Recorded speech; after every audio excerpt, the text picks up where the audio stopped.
अस्सलाम वालेकुम दोस्तों, मेरा नाम है साहिल और आप देख रहे हैं इस्लामिक नेम्स चैनल। फ्रेंड्स, आज हम बात करेंगे सूफिया नाम के बारे में। सूफिया नाम का मतलब होता है पाक, साफ, नेक तबीयत, परहेजगार। तो फ्रेंड्स, जिनका नाम सूफिया होता है इनके लिए हर महीने की 7, 16 और 25 यानी 7, 16 और 25 ये 3 डेट्स लकी और अच्छी होती हैं।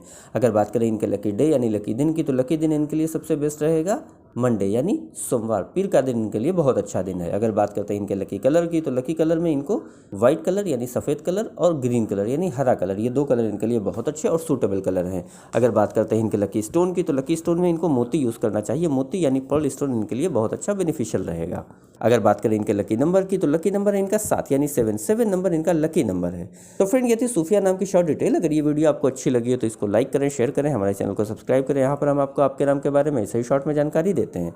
अगर आप किसी और नाम के बारे में जानना चाहते हैं तो इसके लिए कमेंट बॉक्स में उसका नाम लिखिए, बहुत जल्दी आपको उस नाम पे भी वीडियो मिल जाएगी। अगर आप अपने नाम के बारे में और डिटेल के साथ जानकारी लेना चाहते हैं तो इसके लिए इस वीडियो के डिस्क्रिप्शन में आपको एक लिंक मिलेगा, उस वीडियो को देखिए, वहाँ पे आपको जानकारी मिल जाएगी कि कैसे आप अपने बारे में और डिटेल के साथ जानकारी ले सकते हैं। तो जाइए उस वीडियो को चेक करिए। और आज की वीडियो में इतना ही फ्रेंड्स, मिलते हैं आपसे अगली वीडियो में। जब तक के लिए बाय।